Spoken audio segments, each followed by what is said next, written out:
Hello everyone. నేను మీ Pavani. Welcome back to మా ఇంటి రుచులకు స్వాగతం. ఈరోజు మనం చేసే రెసిపీ స్వచ్ఛమైన జున్ను పాలతో టేస్టీ అయిన జున్నుగడ్డ ఎలా ప్రిపేర్ చేసుకో ప్రాసెస్లోకి వెళ్ళిపోదాం. నేను ఇక్కడ మొదటి రోజు జున్ను పాలు తీసుకున్నాను. 1/2 లీటర్ అండి. మామూలు పాలు తీసుకుని ఒక 1/2 లీటర్ అవి కూడా కలుపుకుని 2 ఈక్వల్గా కలుపుకుంటే మనకి జున్ను పర్ఫెక్ట్గా వస్తుంది.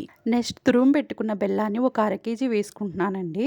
ఇక్కడ పంచదార కూడా యూజ్ చేయొచ్చు, కానీ నేను ఇక్కడ అచ్చంగా బెల్లంతో చేస్తున్నాను. ఇప్పుడు బెల్లం కలిసేటట్టుగా మొత్తం కరగబెట్టుకోవాలి. బెల్లం మొత్తం బాగా కరిగిపోయిన తర్వాత ఒకసారి టేస్ట్ చూసుకోండి. మీకు టేస్ట్ సరిపోకపోతే 2 నుంచి 3 స్పూన్ల బెల్లం వేసుకోండి. బెల్లం అంతా కరిగిపోయిన తర్వాత వేరే గిన్నెలోకి వడగొట్టుకోండి. ఇలా వడగొట్టుకోవడం వల్ల ఇందులో ఉన్న డస్ట్ అంతా సపరేట్ అవుతుంది. నా దగ్గర ఆ క్లిప్ మిస్ అయ్యిందండి, మీరు కూడా వడగొట్టుకోండి. ఇప్పుడు ఇందులోకి చిటికెడు యాలకులు వేసుకోండి. 1/2 టీ స్పూన్ మిరియాల పొడి కూడా వేసుకుని మొత్తం ఒకసారి బాగా కలుపుకొని మూత పెట్టేసి పక్కన పెట్టేసేసుకోండి. వెడల్పాటి ఒక గిన్నెని తీసుకోవాలండి. దాంట్లోకి 2 నుంచి 3 గ్లాసుల నీళ్లు పోసుకుని ఈ మనం ముందుగా రెడీ చేసుకున్న జున్ను పాల గిన్నెని దాంట్లో పెట్టేసేసుకోవాలి.